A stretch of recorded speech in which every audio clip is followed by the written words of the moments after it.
பொதுவாக இந்த அவையில் இருக்கக்கூடிய மரபு கடந்த காலங்களில், கடந்த ஆட்சி காலங்களில் தமிழ் தாய் வாழ்த்து ஒரு முறையும், நிகழ்ச்சி முடிஞ்சோடனே தேசிய கீதம் ஒரு முறையும் தான் பாடப்பட்டு நிகழ்ச்சிகள் முடியும்.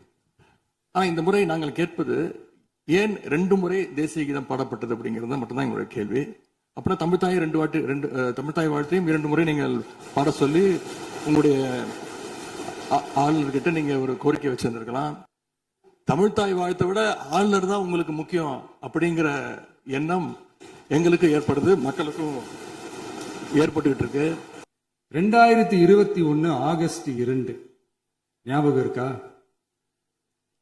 Centenary celebration of Tamil Nadu legislature. அந்த ஃபங்க்ஷன்ல நம்ம முன்னாள் முதலமைச்சர் கருணாநிதி அவர்களோட கலைஞர் அவர்களுடைய கலைஞர் அவர்களுடைய புகைப்படத்தை மாண்புமிகு குடியரசுத் தலைவர் திறந்து வைக்கிற ஒரு ஃபங்க்ஷன். அந்த ஃபங்க்ஷன்ல national anthem followed by Tamil Thai Vazhthu அப்படின்னு அறிவிச்சது ஞாபகம் இருக்கா? அதாவது தேசிய கீதத்துக்கு அப்புறமா 2வது முறையா, நோட் திஸ் பாயிண்ட் மாண்புமிகு பேரவைத் தலைவர் அவர்களே, பிளீஸ் நோட் திஸ் பாயிண்ட்.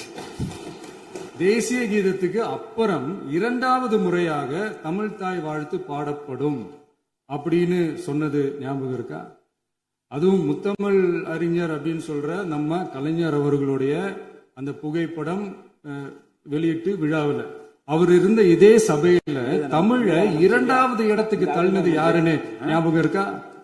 அது மட்டும் இல்ல, அந்த தேசிய கீதத்தை நாட்டுப்பண் நேஷனல் ஆந்தம்னு சொல்லி அதே ஃபங்க்ஷன்ல கடைசியா ஃபங்க்ஷன் முடியும் போது செகண்ட் டைம் தேசிய கீதம் பாடினதும் ஞாபகம் இருக்கா?